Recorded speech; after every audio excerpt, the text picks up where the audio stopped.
We've all felt it. That sudden rise of irritation when someone interrupts us, talks too loudly, acts too slowly, or shows off. Often our first instinct is to judge, to criticize, or to withdraw. Rarely do we pause and ask, why does this bother me so much? At first glance, this statement might feel counterintuitive or even offensive. Yet Carl Jung, one of the most influential thinkers in modern psychology, offers a powerful insight. Everything that irritates us about others can lead us to an understanding of ourselves. Why should someone else's bad behavior reflect anything about me? Isn't it enough to say some people are simply rude, selfish, or ignorant? But Jung's point isn't about excusing bad behavior. It's about self-awareness. It's about projection, shadow, and the radical idea that our emotional reactions are not only about others, they are also about us. Projection. Seeing ourselves in others. Jung believed that much of what disturbs us in the outer world is a projection of what lies unresolved in our inner world. In psychology, projection is the unconscious act of attributing one's own feelings, motives, or traits onto someone else. For instance, someone who denies their own ambition may resent ambitious people. A person who suppresses anger may see others as hostile, even when they're not. When we encounter a trait in someone else that provokes a strong emotional reaction, especially irritation, disgust, or rage, it often signals that the trait lives within us as well. Perhaps not in obvious ways. Perhaps we've buried it, rejected it, or spent years trying to deny its existence. But it's there. And when someone embodies that trait, they awaken our inner tension. We may judge them, but what we're really doing is wrestling with a part of ourselves we haven't made peace with. The shadow meeting our hidden self. This is the essence of Jung's concept of the shadow, the collection of qualities, behaviors, and emotions we reject or repress in ourselves. The shadow isn't inherently evil or negative. It simply contains the aspects of our personality that don't align with our conscious self-image. For example, someone who prides themselves on being selfless may repress any desire for recognition or power. Someone who sees themselves as calm and rational may deny feelings of sadness, jealousy, or rage. Over time, these denied parts don't vanish. They live on in the unconscious, and they come out in distorted ways, often through projection. So when someone else exhibits those shadow traits, it irritates us, not just because of them, but because they're touching a nerve. They're mirroring what we've hidden from ourselves. They're showing us our unacknowledged inner landscape. This is why Jung's quote is so profound. It invites us to turn irritation into insight.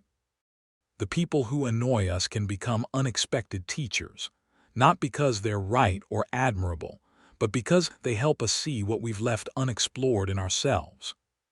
Irritation as a signal. Irritation is not random. It is a signal, a psychological flare that something deeper is at play. Consider the following scenarios. You're irritated by someone who talks too much. Could it be that you were silenced as a child and now struggle to express your own voice?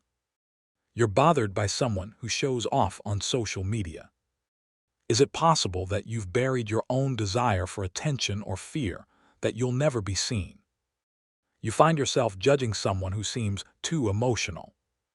Might it be because you were taught to suppress your own emotions in order to be strong? In each case, the external trigger points to an internal conflict. Of course, not all irritation is a projection. Sometimes, people genuinely behave in disrespectful or toxic ways.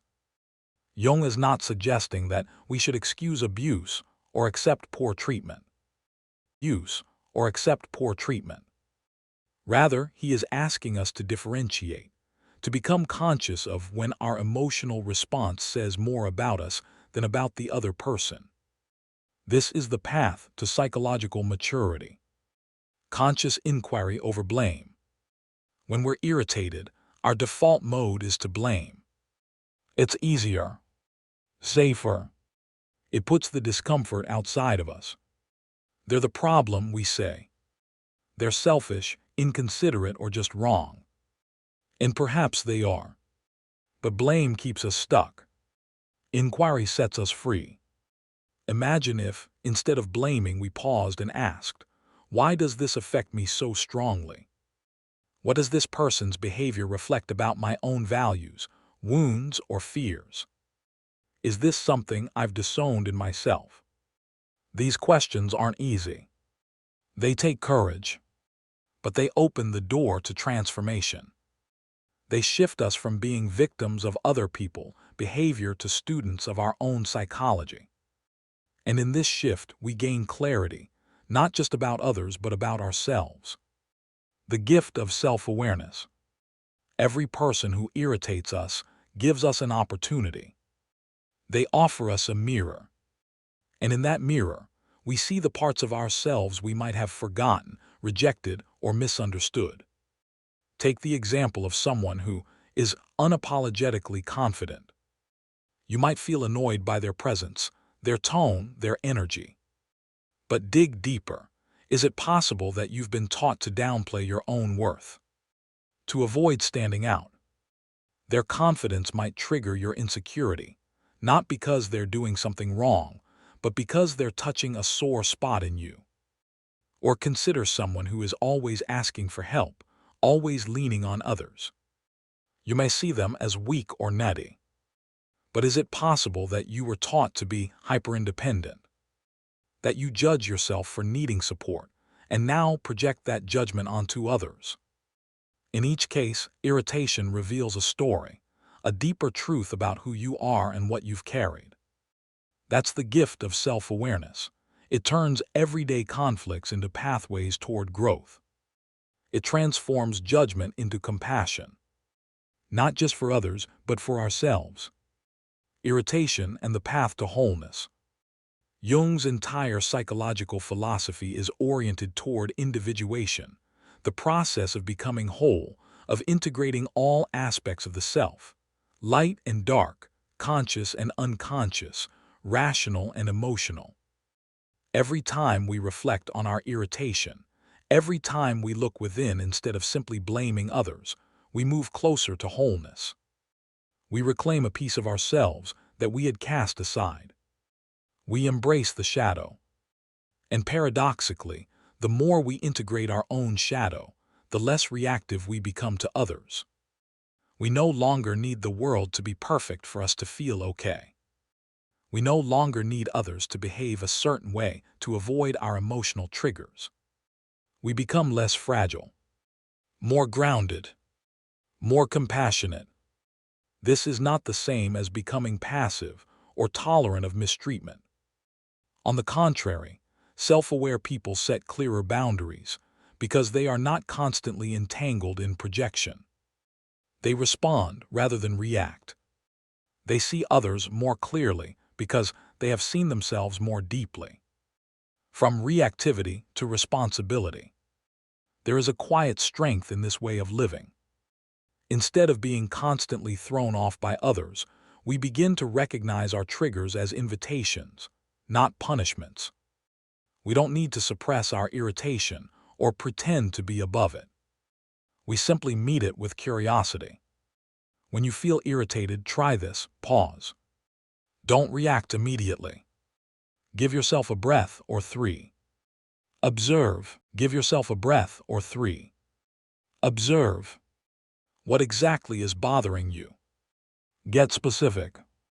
Reflect.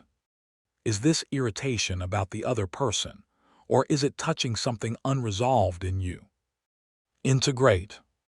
What can this teach you about your shadow? Is there a quality here that you need to acknowledge, heal, or reclaim? In doing this, you take radical responsibility for your inner world. And from this place of responsibility, you begin to live more freely. Not perfectly, not without conflict, but with a deeper sense of clarity, compassion, and power. Carl Jung's insight may seem uncomfortable at first. It asks us to look at ourselves when we'd rather look at others. It invites us to take responsibility for what we feel, even when someone else seems to be the problem. But in doing so, it also offers liberation. Because the truth is this: we cannot control how others behave, but we can control how we understand ourselves. And every moment of irritation is a chance to deepen that understanding. To know yourself is to reclaim your power. To integrate your shadow is to become whole. And to use irritation as a mirror is to walk the path of psychological and spiritual maturity. So the next time someone gets under your skin, ask yourself, what is this trying to teach me about me? You may find that beneath the discomfort lies a truth you've long avoided, a truth that, once faced, sets you free.